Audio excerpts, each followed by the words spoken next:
नमस्कार, good morning India में आपका स्वागत है। मैं हूं अदिति राजपूत, मेरे साथ हैं शारिक रहमान खान।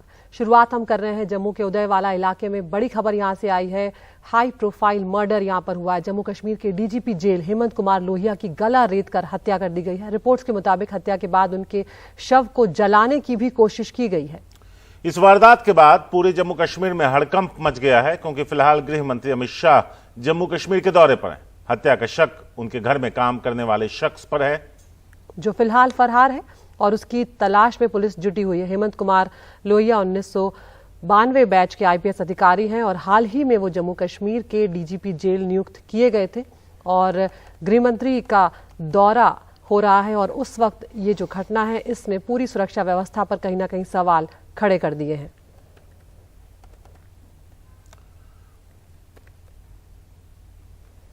हमने थोड़ी देर पहले नजीर मसूदी से बात की और उसके बाद नीता शर्मा ने इस पर क्या रिपोर्ट्स भेजी है, दोनों ही आपको दिखवाते हैं। जम्मू कश्मीर के सीनियर पुलिस ऑफिसर की हत्या की गई है। कल रात वो अपने एक दोस्त के घर में थे जम्मू के आउटस्कर्ट्स में, तो वहां उनका मर्डर किया गया। वहां क्यों गए थे, कितनी देर से वहां रह रहे थे, क्या सिक्योरिटी पूरी जो उनके साथ सिक्योरिटी डिटेल थी, क्या वो थी उनके साथ जब उनका मर्डर हुआ, इसकी अभी तक सूचना नहीं है।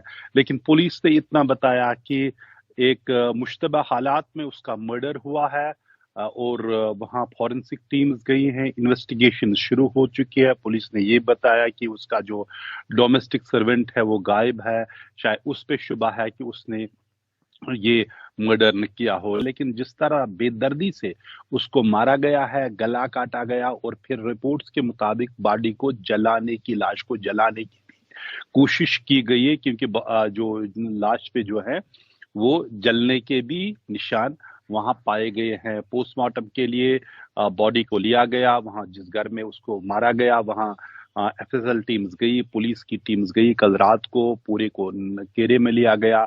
जो मकान मालिक है वो भी शक के दायरे में है, उनका ताल्लुक राजौरी से है, उनके ही घर में थे जम्मू में और उस वक्त हुआ ये मर्डर। और बहुत ही भयानक मर्डर की जब होम मिनिस्टर अमित शाह जम्मू शहर में हैं, कल शाम को पहुंचे, आज माता वैष्णो देवी के दर्शन पे जा रहे हैं और उसके बाद राजौरी में एक बड़ी रैली से खिताब भी कर रहे हैं। वहां पहली बड़ी रैली होगी जम्मू कश्मीर में होम मिनिस्टर की, जब से यहाँ 370 का खत्म हुआ और जम्मू कश्मीर राज्य को केंद्र प्रशासित राज्य बनाया गया। अभी तक पुलिस का इतना ही कहना है कि वो इसकी तफ्तीश कर रहे हैं। उन्हें काफी दुख है कि एक सीनियर अफसर को इस तरह मारा गया। कई शायद सवालात हैं जिनका जवाब अभी आना बाकी है, लेकिन ये चीज उस वक्त हुई जब सुरक्षा के इंतजाम काफी सख्त थे और सख्त हैं भी। होम मिनिस्टर अमित शाह 3 दिन के जम्मू कश्मीर के दौरे पे हैं और सचमुच में जम्मू कश्मीर पुलिस के लिए एक चैलेंज है, किस तरह जब उनकी सारी तवज्जो ये थी किस तरह सुरक्षा का इंतजाम किया जाए, किस तरह जितने और अरेंजमेंट है होम मिनिस्टर की रैलीज वगैरह के 3 दिनों के दौरान, तो उनका ख्याल रखा जाए। उसी में एक बहुत बड़ी घटना घटी है। मेरी बात हुई जम्मू के एडीजीपी मुकेश जी से। उनका ये कहना है कि ये जो डोमेस्टिक हेल्थ था, इसका नाम यासिर था, ये काफी समय से उनके साथ काम कर रहा था। जो अभी शुरुआती जांच आई है जम्मू कश्मीर पुलिस के मुताबिक, उनका कहना है कि उसे यासिर जो था उसे एक्यूट डिप्रेशन था। ये अभी जो सुपरिटेंडेंट ऑफ पुलिस की इन्वेस्टिगेशन है उसमें अभी तक ये सामने आया है कि जो यासिर था वो एक्यूट डिप्रेशन से सफर कर रहा था, जिसके चलते ये घटना जो है वो हुई थी। हालांकि वो अभी भी फरार बताया जाता है। पुलिस उसकी जो है उसे ढूंढने में लगी हुई है। ये रात को घटना 11:45 पे हुई थी, जब पुलिस कंट्रोल रूम को इस बात की इत्तला दी गई थी। डीजी प्रिजन जो है वो खुद ही बहुत हाई लेवल सिक्योरिटी उनको मिलती है, क्योंकि वो प्रिजन के इंचार्ज होते हैं। मिस्टर लोहिया जो है वो आगमू काडर के हैं, 1992 बैच के हैं। अभी 2-3 महीने पहले ही उनकी वहां पर पोस्टिंग की गई थी डीजी प्रिजन की जगह पर। तो ऐसे में ये एक, क्योंकि ये जो जितने भी आला अधिकारी होते हैं, जितने भी डीजी रैंक के या सीनियर आईपीएस ऑफिसर्स होते हैं, तो इन्हें सरकार की तरफ से डोमेस्टिक हेल्प भी दी जाती है, ड्राइवर्स भी दिए जाते हैं, सिक्योरिटी गार्ड भी होती है। तो कहीं ना कहीं ये एक वनरेबल सिचुएशन तो है ही, क्योंकि हमने ऐसे भी देखे हैं कई केसेस में, पैरामिलिट्री में भी ऐसे केसेस हुए हैं कि लीव ना मिलने के चलते सीनियर्स को जो है वो गोली मार दी गई है, ऐसे भी केसेस हुए हैं। लेकिन ये डोमेस्टिक हेल्प है जिसने उनकी गला रेत कर जो है उनकी हत्या कर दी। उनका जो शव है पोस्टमार्टम के लिए ले जाया गया है, उनका पोस्टमार्टम की रिपोर्ट अभी थोड़ी देर में आ जाएगी। लेकिन ये ज्यादा चौंकाने वाली बात इसलिए है क्योंकि अभी आज की तारीख में पूरा का पूरा टॉप ब्रास जो है वो जम्मू शहर में है, चाहे वो डायरेक्टर इंटेलिजेंस ब्यूरो हो, सेंट्रल आर्म पुलिस फोर्सेस के जितने भी डीजीज हों वो हों, खुद केंद्रीय मंत्री वहां पर पहुंचे हुए हैं। सुरक्षा के बारे में वो जो है कई चिंतन बैठक जो है उन्होंने करनी है, जम्मू में भी करनी है, कश्मीर में भी करनी है। और ऐसे में एक खुद ही हाई प्रोफाइल टारगेट नहीं मतलब एक जो हाई प्रोफाइल व्यक्ति है उसके घर में ही उसकी हत्या कर दी जाए। हालांकि ये सिंपल केस ऑफ मर्डर अभी बताया जा रहा है, लेकिन फिर भी चौंकाने वाली बात है। केंद्रीय गृह मंत्री वहां पर 3 दिन के दौरे के लिए गए हुए, तो सुरक्षा के लिहाज से भी और वहां पर लोगों तक पहुंचने के लिहाज से भी ये जो केंद्रीय गृह मंत्री की जो एक दौरा है वो बहुत इम्पोर्टेंट माना जा रहा है। आज वो राजौरी में बैठक करेंगे और उसके बाद कल बारामूला में उनकी जो है एक पॉलिटिकल मीटिंग है। तो देश के गृह मंत्री अमित शाह 3 दिन के जम्मू कश्मीर के दौरे पर हैं। इनके दौरे से पहले आतंकी हमलों में तेजी आ गई है, लिहाजा सुरक्षा तंत्र में खलबली मची हुई है और जम्मू कश्मीर में हाई अलर्ट घोषित कर दिया गया है। गृह मंत्री वैष्णो देवी के दर्शन करेंगे आज और उसके बाद करीब 11:30 बजे राजौरी में अमित शाह एक रैली को भी संबोधित करेंगे और इसके बाद शाम 4:30 बजे जम्मू के कन्वेंशन सेंटर वो पहुंचेंगे, जहां वो जम्मू के लिए कई प्रोजेक्ट्स की आधारशिला रखने जा रहे हैं। चुनाव से पहले इसे एक बड़े दौरे के रूप में देखा जा रहा है, लेकिन सुरक्षा कारणों के चलते ये दौरा जो है अब हाई अलर्ट पर भी आ गया है।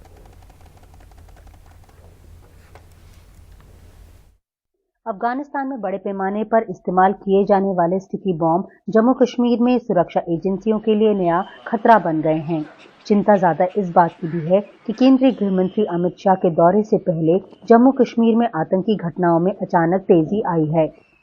जम्मू इलाके में ब्लास्ट की 2 घटनाएं हुई हैं। वहीं घाटी में आतंकी हमलों में पुलिस और पैरामिलिट्री फोर्स के 2 जवानों की जानें चली गईं। उधमपुर ब्लास्ट के केस में जम्मू कश्मीर पुलिस ने बड़ा खुलासा किया है कि आतंकियों के निशाने पर कई बड़े मंत्री थे। इस बार भी ये लश्कर का मॉड्यूल है, बेसिकली असलम शेख लश्कर के साथ वाबस्ता है। 2005 में ये एक्टिव आतंकी होता था और बिलावर के केस में गिरफ्तार हुआ था, जिसमें इसको सजा हुई थी और थोड़ा ही अरसा पहले जेल से शूट करके ये वापस आया था।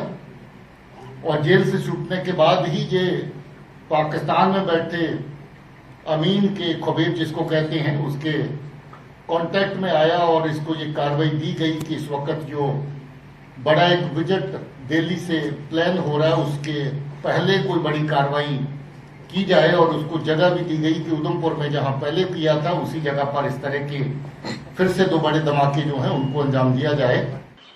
पुलिस की जांच में सामने आया है कि 27 सितंबर को बसों में बम लगाने की प्लानिंग सरहद पार से रची गई थी। ऐसा तब हुआ जब वहां गृह मंत्री अमित शाह का दौरा होने वाला था। आतंकियों ने 2 आईईडी को एक्टिव किया और बसों में प्लांट कर दिया। आतंकियों ने एक बस में 7 घंटे का टाइमर सेट किया और दूसरी में उन्होंने 14 घंटों का टाइमर सेट किया था। बम धमाकों के पीछे मोहम्मद आमीन भट्ट का नाम बताया जा रहा है। आमीन भट्ट पाकिस्तान से ऑपरेट करता है। उसने असलम शेख को ड्रोन के जरिए 3 बम और 4 आईईडी भेजे। दोनों एक दूसरे को सोशल मीडिया के जरिए मिले थे। बताया गया है कि पाकिस्तानी दहशतगर्द पुराने आतंकियों के संपर्क में हैं और उन्हें एक्टिव कर रहे हैं। केंद्रीय गृह मंत्री जम्मू और कश्मीर दोनों जगहों पर पॉलिटिकल रैली को संबोधित करने वाले हैं। मैं राजौरी और पुंछ की तमाम आवाम से ये गुजारिश करता हूं कि 4 अक्टूबर मंगलवार सुबह 11 बजे राजौरी बस स्टैंड पहुंचे और हमारे मुल्क के होम मिनिस्टर जनाब अमित शाह साहब की इस रैली में शामिल हों। ये हम सब के लिए एक बहुत हिस्टोरिकल रैली होने वाली है। श्रीनगर में शाह उपराज्यपाल मनोज सिन्हा के साथ एक उच्च स्तरीय बैठक में भाग लेंगे। बैठक में पुलिस, सीएपीएफ और जम्मू कश्मीर और केंद्र की खुफिया एजेंसियों के वरिष्ठ अधिकारी भी शामिल होंगे। केंद्रीय गृह मंत्री अमित शाह का जम्मू कश्मीर का जो दौरा है बोथ पॉलिटिकली और साथ में सिक्योरिटी वाइज बहुत अहम है, क्योंकि इस बार भारतीय जनता पार्टी ने इस बार 50 पार का नारा दिया है।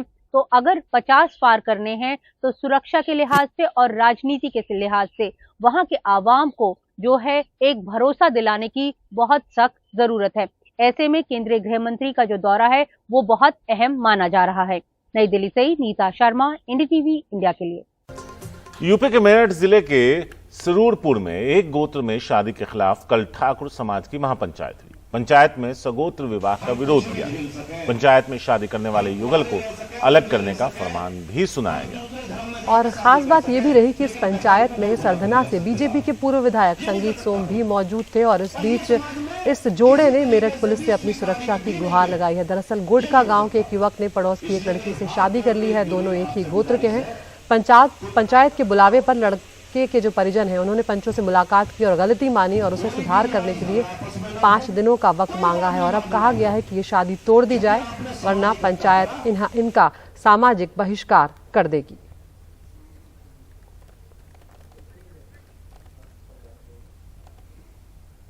मीडिया के माध्यम से जानकारी प्राप्त हुई है कि एक युवक और युवती ने प्रेम विवाह किया है और एक प्रार्थना पत्र भी देना प्रकाश में आया है जिसमें वो सुरक्षा की मांग कर रहे हैं। इसमें नियमानुसार सुरक्षा की कार्रवाई उनके साथ की जाएगी और इसमें जो युवक और युवती हैं और जो और अन्य लोग हैं उनको सुरक्षा यदि प्रदान की अगर उनकी मांग होगी तो जरूर ही दी जाएगी और इसमें नियमानुसार कार्रवाई की जाएगी। हम दूसरे धर्म में जाकर शादी कर सके लेकिन बहन को बहू बुला कर नहीं रख सकते साहब, ये नहीं कर सकता कोई।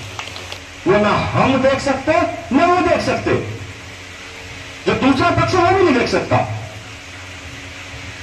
उन लोगों ने 5 दिन का टाइम लिया है कि 5 दिन में हम इस समस्या का समाधान करके जो बच्ची गई है उसे समाज को लाकर देंगे।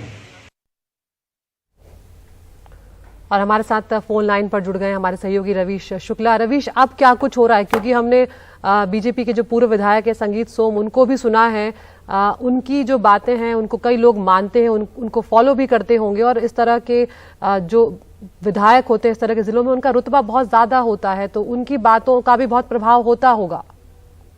जी बिल्कुल, क्योंकि संगीत सोम सरधना के विधायक रह चुके हैं और खासे लोकप्रिय हैं, वहां पर काफी फायर ब्रांड लीडर हैं, तो इनकी बातों को लोग गंभीरता से जरूर सुनते हैं। और ये जिस पंचायत में संबोधित कर रहे थे ये 84 गांव के ठाकुरों की पंचायत है और ये मामला बीते दिनों सामने आया जब सरूरपुर क्षेत्र का एक गोटका गांव है, वहां पर एक ही गांव के जो है वो प्रेमी युगल ने शादी कर ली और शादी करने के बाद जब रविवार को मेरठ पुलिस के पास ये प्रेमी युगल गया, ये जो दंपत्ति है ये गया और वहां पर पुलिस से वो फिर उन्होंने एक गुहार लगाई कि उन्हें जान की सुरक्षा दी जाए, चूंकि उनको जो है वो जान का खतरा है। और ये कहा गया कि चूंकि एक ही गांव के एक ही गोत्र के होने के वजह से तमाम सारे लोग इस शादी के खिलाफ हैं, तो इसके चलते उनकी जान को खतरा है। तो उसी शिकायत पर जब ये मामला गांव में पहुंचा तो आसपास के लोगों को जब खबर लगी कि इस तरीके का मामला है तो बड़ी संख्या में लोगों ने पंचायत किया और उस पंचायत में पंचों ने ये फैसला सुनाया जिसमें संगीत सोम को अभी आप सुन रहे थे। उसी पंचायत में संगीत सोम जो है वो लोगों को संबोधित कर रहे थे। उसमें उस पंचायत में पंचों ने फैसला सुनाया कि 5 दिन के भीतर ये जो लड़की है गांव की, ये गांव में वापस आनी चाहिए वरना सामाजिक बहिष्कार किया जाएगा। साथ में ये भी इस पंचायत में कहा गया कि जो युवा हैं, बड़े बुजुर्गों से ये कहा गया और परिवार के लोगों से कि जो युवा हैं वो जब स्कूल जाएं तो उन पर निगरानी रखी जाए, सोशल मीडिया से उनको दूर रहना चाहिए, मोबाइल का प्रयोग को कम करें। तो इस तरीके की बातें जो है वो पंचायत में कही गई और ये कहा गया कि इस सोशल मीडिया और मोबाइल के चलते ही जो है वो जो युवा हैं वो इस तरीके का कदम उठा रहे हैं। तो अब ये जो प्रेमी युगल है ये अज्ञात जगह पर है, अभी फिलहाल पुलिस इनको प्रोटेक्शन दे रही है, लेकिन अब देखना होगा कि 5 दिन के बाद आखिर क्या रुख होता है। लड़की के पिता ने भी ये कहा है कि अगर लड़की वापस आती है हमारे पास में तो हम उसको दूसरी जगह शादी करेंगे। यानी गांव के लोगों ने इस शादी को मान्यता नहीं दी है, जबकि ये शादी बाकायदा कोर्ट में भी हो चुकी है, रजिस्ट्रेशन हो चुका है शादी का। उसके बावजूद अब पंचायत का ये फरमान है कि इस शादी को मान्य नहीं माना जाएगा और लड़की को तुरंत 5 दिन के भीतर वापस लाया जाए। अगर नहीं वापस लाते हैं तो फिर सामाजिक बहिष्कार किया जाएगा परिवार का, लड़के वालों के परिवार का। लेकिन सवाल यही है रवीश कि संगीत सोम वहां पर भाषण दे रहे हैं और सोशल मीडिया मोबाइल की बात हो रही, उसी सोशल मीडिया का इस्तेमाल नफरत फैलाने से लेकर वोट जमा करने तक के लिए किया जाता है। मेरा सवाल यह है कि जो पंचायत ने फैसला सुनाया वो किसी भी नजर से कानूनी तो है नहीं, क्या पुलिस उनके खिलाफ भी कार्रवाई करके उस युगल को सुरक्षा देगी ताकि वो अपनी जिंदगी साथ बिता पाए, या इस दबाव में टूट जाएगा ये रिश्ता? देखिए शारिक, आप भी जानते हैं कि हरियाणा, पश्चिमी यूपी में जो पंचायतें हैं इस तरीके की, उनका खासा प्रभाव रहता है और हमने बहुत बार देखे हैं कि पंचायतों के फरमान के आगे प्रशासन भी अपने आप को असहाय सा महसूस करता हुआ दिखा है। अब इस मामले में देखना होगा कि प्रशासन क्या करता है, लेकिन निश्चित तौर पर चूंकि जब इस तरीके की पंचायतों का फरमान होता है तो प्रशासन की पहली ये कोशिश होती है कि कुछ बीच का रास्ता निकाला जाए, कुछ समझाया बुझाया जाए, आपस में दोनों ही पार्टियों को मिलवाया जाए। तो अभी फिलहाल प्रशासन का जो रोल हमें दिख रहा है वो यही दिख रहा है कि वो इस पंचायत के फरमान को बिल्कुल तो नहीं काट रहे हैं कि नहीं ये पंचायत का जो आदेश है वो अमान्य है। प्रशासन की ये कोशिश है कि किसी भी तरीके से लोगों को समझा बुझा के और कुछ बीच का रास्ता निकाला जाए दोनों ही पार्टियों को बैठाल के। तो अब आमतौर पर हरियाणा में भी हमने देखा कि जब यहाँ भी मेरठ के ऑफिशियल से हमने बात की प्रशासन की, उनका भी कहना है कि चूंकि हम बहुत ज्यादा सख्ती करेंगे तो कानून व्यवस्था का मामला हो सकता है, लोग ज्यादा नाराज हो सकते हैं। तो अब इसका कहीं न कहीं एक सामाजिक और इसका खास तौर पर बहुत ज्यादा ऑप्शन तो नहीं है प्रशासन के पास में, लेकिन यही हो सकता है कि इसमें अब अगर खुद पूर्व विधायक इस तरीके की भाषा का इस्तेमाल कर रहे हैं तो शारिक समझ सकते हैं कि वो किसके साथ में है। तो अब देखना होगा कि 5 दिन के बीतने के बाद में प्रशासन का फिर अगला कदम पता चलेगा कि आखिर इस मामले पर क्या करते हैं। लेकिन फिलहाल प्रेमी युगल जो है, जो दंपत्ति है जिसने शादी कर रखी है, वो सुरक्षित जगह पर है, गांव से बाहर है और पुलिस फिलहाल उसको सुरक्षा मुहैया करा रही है। लेकिन कितने दिन तक ये सुरक्षा मुहैया करवाएगी, 5 दिन के बाद में क्या होगा, ये प्रशासन और फिर पंचायत के रुख पर निर्भर करेगा। शुक्रिया रवीश, अपडेट के लिए आपके पास आते रहेंगे। तो ये एक बड़ा मामला है, देखते हैं 5 दिनों के बाद क्या कुछ होता है। आगे बढ़ते हैं, उत्तर प्रदेश की बात करते हैं, जहां पर इटावा में मिट्टी के टीले के नीचे दबकर 3 बच्चों की मौत हो गई और इस हादसे में एक बच्चा घायल भी हो गया है। घटना के बाद इटावा के गढ़िया गुलाब सिंह गांव में मातम पसरा है। वारदात यानी इस घटना के बाद मौके पर स्थानीय विधायक और पुलिस के अधिकारी पहुंचे और मौके पर जाकर इस दर्दनाक हादसे को देखा और उस पूरे जो हालात थे उसको एवल्यूएट किया। वहीं राज्य के मुख्यमंत्री योगी आदित्यनाथ ने इस घटना पर शोक जताया है और पीड़ित परिवार को हर संभव मदद देने का आदेश दिया।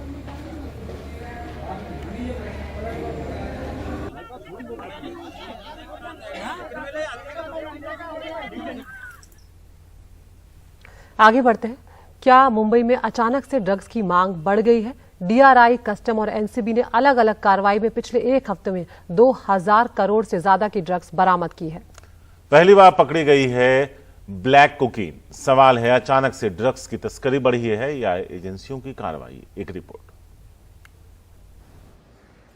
मुंबई एयरपोर्ट पर 26 सितंबर को पकड़ी गई 13 करोड़ की ब्लैक कोकीन। बोल्विया की एक महिला ब्राजील से मुंबई अपने बैग में छुपा कर लाई थी। भारत में ब्लैक कोकीन की तस्करी की यह पहली कोशिश थी जिसे एनसीबी ने नाकाम कर दिया था। महिला से पूछताछ में पता चला कि ड्रग्स गोवा जाना था। ब्लैक कोकीन का मामला अभी ठंडा भी नहीं हुआ था कि एयरपोर्ट से ही कस्टम विभाग ने एक महिला के सैंडल से तकरीबन 5 करोड़ की कोकीन बरामद की। 2 दिन बाद ही डीआरआई ने वाशी में संतरा ले जा रहे एक ट्रक से 196 किलो एमडीएमए ड्रग्स और 9 किलो कोकीन बरामद किया, जिसकी अंतर्राष्ट्रीय बाजार में कीमत 1476 करोड़ बताई जा रही है। धरपकड़ यही नहीं थमी। कस्टम विभाग ने मुंबई एयरपोर्ट पर आई एक विदेशी महिला के ट्रॉली बैग से 5 किलो हाई क्वालिटी हीरोइन बरामद की, जिसकी बाजार में कीमत 35 करोड़ के करीब बताई जा रही है। सवाल है, अचानक ऐसा क्या हुआ कि ड्रग्स की इतनी खेप पकड़ी जाने लगी है? जनरल अंदाजा लगा सकते हैं कि गोवा में इसकी या फिर महाराष्ट्र में इसकी डिमांड बढ़ने वाली थी, इसलिए ये लोग लाए थे। ड्रग्स कार्टेल पर नजर रखने वाले जानकारों के मुताबिक क्रिसमस के चलते दिसंबर और जनवरी महीने में विदेशी सुरक्षा एजेंसियां अलर्ट मोड पर रहती हैं, इसलिए ड्रग्स तस्कर भी उस दौरान अपनी गतिविधियां कम कर देते हैं। लेकिन उस दौरान भी कारोबार चलता रहे, इसलिए भारत में सितंबर-अक्टूबर महीने से ही ड्रग्स लाकर स्टोर करना शुरू कर दिया जाता है। वर्तमान में पकड़ी जा रही ड्रग्स भी उसी भविष्य में बढ़ने वाली डिमांड की सप्लाई चेन का हिस्सा है। मुंबई से कैमरामैन प्रवीण रोहित के साथ सुनील सिंह, एनडीटीवी इंडिया के लिए। और अब गुरु और शिष्य के रिश्ते की बात करते हैं। गुरु हमेशा अपने छात्र को अपना जो एकलव्य होता है उसे अंधकार से प्रकाश की ओर ले जाते हैं और ऐसा ही गुरु शिष्य का रिश्ता सामने आया है कर्नाटक के विजयपुरा में, जहां पर एक गांव में एक शिक्षक के रिटायर होने पर ऐसी भव्य यात्रा निकाली गई कि नेता भी आश्चर्यचकित हो गए।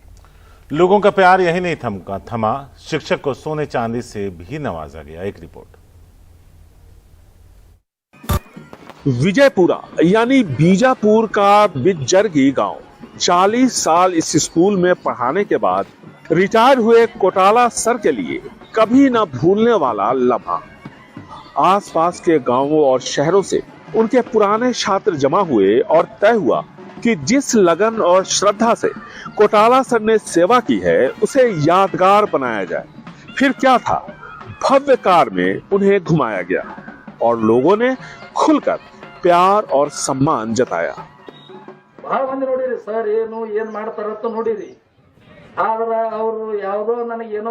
सर बहुत ही मेहनत से काम करते रहे, ईमानदारी से काम करते रहे, सिर्फ अपनी जिम्मेदारी ईमानदारी से निभाते रहे, किसी से कुछ अपेक्षा नहीं की, बढ़िया काम किया। ये अवार्ड के लिए काम नहीं करते हैं, इनके अच्छे काम की वजह से अवार्ड खुद ही इन्हें ढूंढ कर इनके पास आ जाता है।